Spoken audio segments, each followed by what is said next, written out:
A lot of people have asked me lately, what should I expect when I first put my home on the market?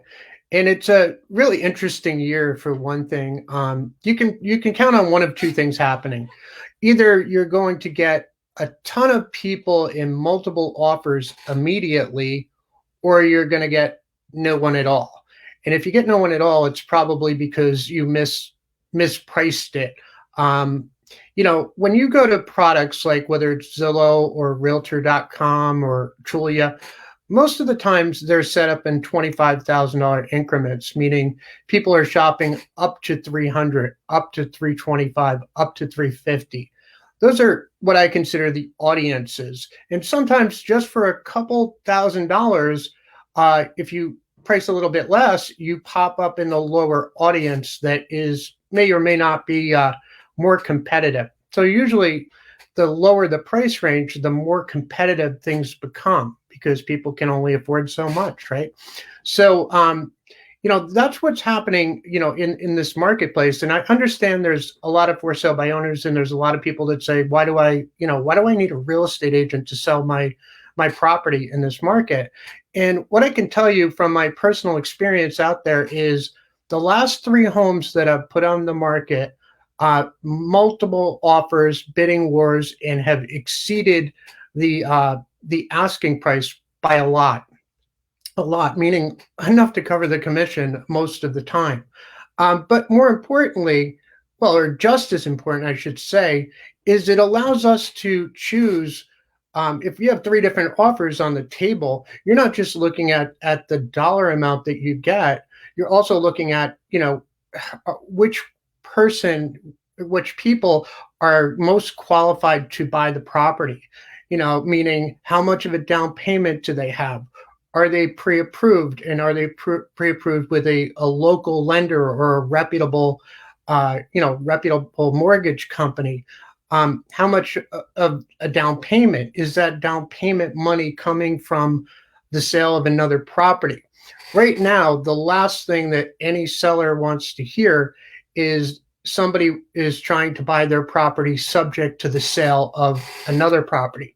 And unfortunately, people don't always tell the truth with this. They don't tell you, or the real estate agent doesn't tell you that that particular buyer may be in the middle of selling their co-op in the Bronx, which may or may not sell. We just really have no idea. So like our job as real estate professionals is to A, try to get you as much money as possible. B, try to make sure that customer is qualified, meaning that they have got a pre-approval, or they have cash where we need to verify their assets. If they are going for a mortgage, we need to look at their down payment and see that they do have the funds liquid, that it's not coming from another source. And like right now, what's going on locally is, everybody's coming up here from New York City, and everybody up here is tending to go down south, whether it's to Delaware or North Carolina or Florida, seeing a lot of Texas, a lot of the states where there's no employment tax too. So that's what's going on. The lack of inventory is causing bidding wars in price ranges that are affordable. It's a good thing. And it's a good thing from a seller perspective because, you're never going to get the money. I've never seen a market. I've been doing this almost 30 years. I haven't seen a market that is this strong. So from a seller's perspective, it's awesome. From a buyer's perspective, totally different ball game. You're seeing a lot of frustration. You're seeing buyers going out, falling in love with houses, and there's multiple offers on them right away, and they fall in love with the house and then they're disappointed. They fall in love with the house and then they're disappointed. So if you're a buyer, you need to make sure you get all your ducks in a row to put yourself in a position to, win that bidding war, put yourself in the best position. So you have to get pre-approved for one thing. We recommend getting pre-approved with one of our local lenders because these are the people that we do business with all the time. So, versus some of these, Quicken Loans or, anything with a .com on it, we don't know how solid that pre-approval is, or really how solid the experience is going to be for everybody in the transaction. So, I always tell people, local people for a local job.